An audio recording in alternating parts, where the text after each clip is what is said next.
രണ്ടാം ഘട്ട ലോക്സഭാ തെരഞ്ഞെടുപ്പിന് പൂർണ്ണ സജ്ജമായി കേരളം. സംസ്ഥാനത്തെ 20 ലോക്സഭാ മണ്ഡലങ്ങളും നാളെ പോളിംഗ് ബൂത്തിലേക്ക്. നിശബ്ദ പ്രചാരണത്തിന്റെ തിരക്കിലാണ് മുന്നണികൾ. കൂടാതെ പോളിംഗ് സാമഗ്രികളുടെ വിതരണം 8 മണിക്ക് ആരംഭിക്കും. ഓരോ നിയമസഭാ നിയോജക മണ്ഡലത്തിലും പ്രത്യേകം സജ്ജമാക്കിയ വിതരണ കേന്ദ്രങ്ങളിലാണ് പോളിംഗ് സാമഗ്രികൾ വിതരണം ചെയ്യുന്നത്.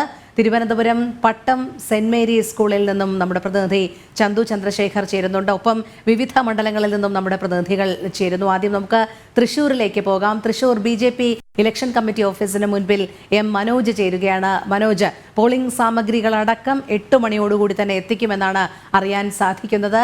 നാളത്തെ ഒരുക്കത്തിന് വേണ്ട എല്ലാ സജ്ജീകരണങ്ങളും ഇന്നേ ക്രമീകരിക്കുന്ന ഒരു തിരക്കിൽ തന്നെയാണോ ഉദ്യോഗസ്ഥർ? എന്തായാലും അവിടെ നിന്നുള്ള വിവരങ്ങൾ എങ്ങനെയാണ്?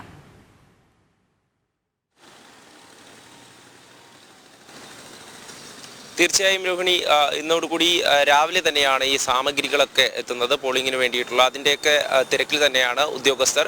എന്തായാലും തൃശ്ശൂരിനെ സംബന്ധിച്ചിടത്തോളം വലിയ വിജയപ്രതീക്ഷയിലാണ് NDA നേതൃത്വം. കാരണം A ക്ലാസ് മണ്ഡലം കൂടിയാണ്. അതുപോലെ തന്നെയാണ് പ്രവർത്തനവും എല്ലാ മേഖലയിലും സുരേഷ് ഗോപിക്കായുള്ള പ്രവർത്തനം മാസങ്ങളായി തന്നെ നടക്കുന്നുണ്ട്. അത് തന്നെ വർഷങ്ങളായി സുരേഷ് ഗോപി തൃശ്ശൂരിലുണ്ട്. തൃശ്ശൂരിലെ ജനതയോടൊപ്പമുള്ള ആ ഒരു ആത്മവിശ്വാസം തന്നെയാണ് സ്ഥാനാർത്ഥിക്കും അതോടൊപ്പം തന്നെ NDA നേതൃത്വത്തിനുമുള്ളത്.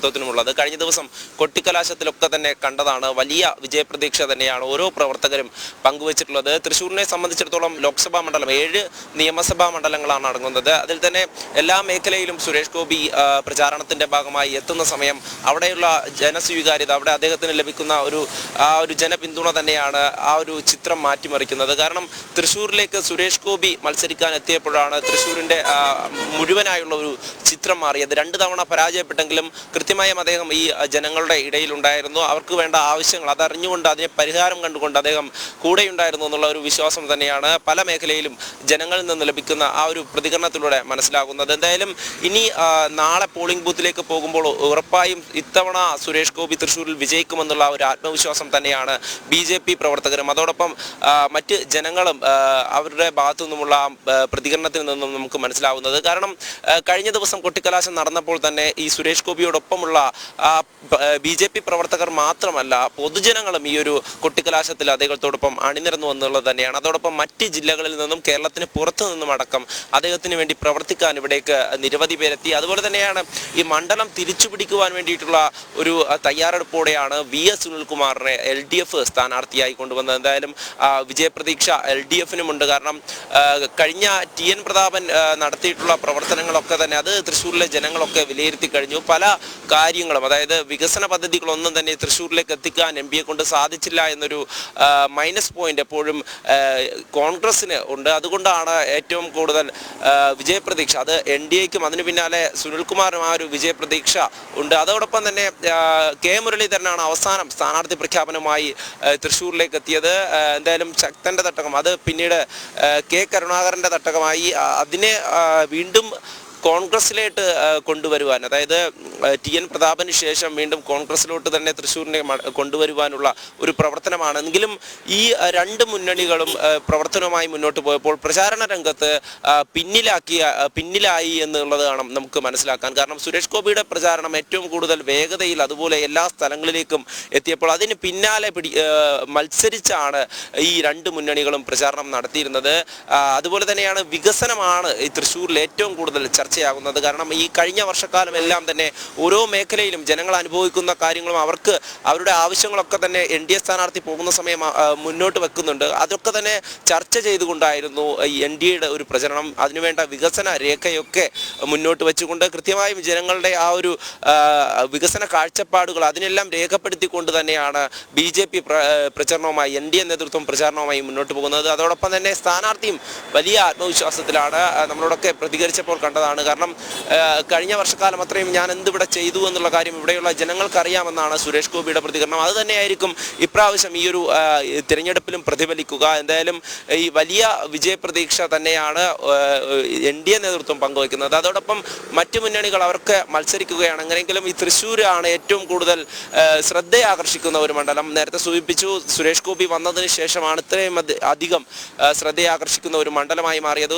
NDAയുടെ വോട്ട് അത് കുത്തനെ ഉയർത്തിക്കൊണ്ടുവന്നത് സുരേഷ് ഗോപിയുടെ ആ ഒരു സ്ഥാനാർത്ഥിത്വം തന്നെയാണ്. കഴിഞ്ഞ തെരഞ്ഞെടുപ്പിൽ പോലും 3 ലക്ഷത്തിനോട് അടുപ്പിച്ച് വോട്ട് നേടുവാൻ കഴിഞ്ഞു. ഇപ്രാവശ്യം അതും കടന്ന് 4 ലക്ഷത്തിൽ പരം വോട്ടുമായി വിജയം നേടുമെന്നുള്ള ആ ഒരു സുനിശ്ചിത വിജയത്തിന് വേണ്ടിയിട്ടുള്ള പ്രവർത്തനത്തിലാണ് നേതൃത്വം. എന്തായാലും അതിനു വേണ്ടിയിട്ടുള്ള ഒരുക്കങ്ങളൊക്കെ തന്നെ നേരത്തെ തന്നെ ആരംഭിച്ചിരുന്നു. മനോജ് പറഞ്ഞതുപോലെ തന്നെയാണ് തൃശൂർ ശക്തമായ ഒരു തെരഞ്ഞെടുപ്പിനെ തന്നെയാണ് നേരിടുന്നത്. അതുമാത്രമല്ല മനോജ്, നമുക്കറിയാം തൃശൂർ പൂരവുമായി ബന്ധപ്പെട്ടുണ്ടായ പ്രശ്നങ്ങളൊക്കെ തന്നെ. അതുകൊണ്ട് ഇത്തവണ തൃശൂരിൽ ഈ തെരഞ്ഞെടുപ്പ് ഏറെ വൈകാരികം കൂടി ആയിരിക്കുമെന്നുള്ള കാര്യത്തിൽ സംശയമില്ല.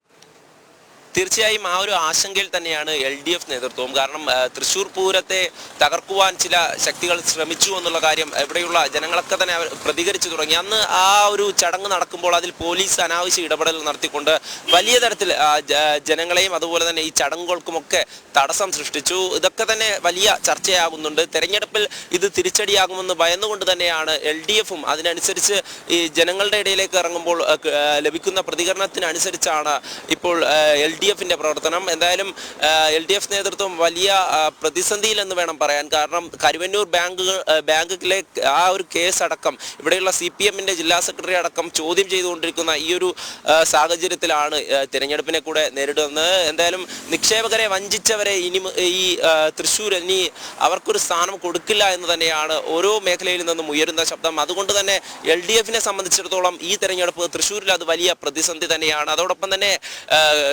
UDF നേതൃത്വം UDFിനെ സംബന്ധിച്ച് നേരത്തെ പറഞ്ഞതുപോലെ തന്നെ ഒരു വികസന പ്രവർത്തികളും ഈ തൃശ്ശൂരിലേക്ക് കൊണ്ടുവരുവാനായിട്ട് സാധിച്ചിട്ടില്ല. ഒരു MP എന്നുള്ള നിലയിൽ TN പ്രതാപൻ എന്ത് ചെയ്തു എന്ന് ചോദിക്കുന്ന സമയം കോൺഗ്രസ് നേതാക്കൾ തന്നെ കൈമലർത്തി കാണിക്കുന്ന ഒരു അവസ്ഥയാണുള്ളത്. ആ ഒരു അവസ്ഥയിൽ നിന്നുകൊണ്ട് എങ്ങനെ ഈ തെരഞ്ഞെടുപ്പിൽ വിജയിക്കാൻ സാധിക്കുമെന്നുള്ള ഒരു ചിന്തയിലാണ് കോൺഗ്രസ്.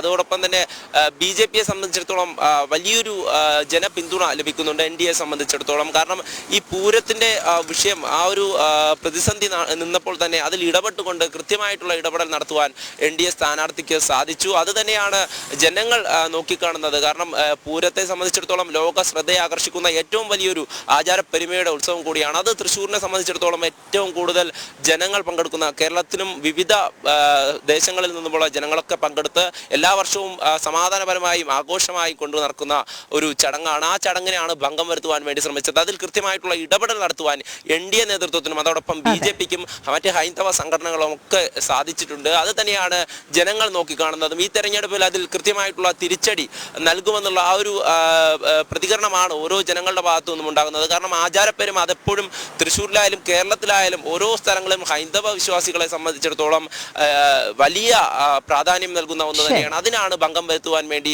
ഈ സംസ്ഥാന സർക്കാരിന്റെ നേതൃത്വത്തിലുള്ള ഈ പോലീസ് ഭംഗം വരുത്തുവാൻ ശ്രമിച്ചത്. അതിൽ തിരിച്ചടി നൽകുമെന്നുള്ള ആ ഒരു തയ്യാറെടുപ്പിൽ തന്നെയാണ് പോളിംഗ് ബൂത്തിലേക്ക് പോകുന്നതിന് മുമ്പ് ജനങ്ങൾ. ശരി മനോജ്, തൃശ്ശൂരിൽ നിന്നും M മനോജാണ് വിവരങ്ങൾ നൽകിക്കൊണ്ടിരുന്നത്.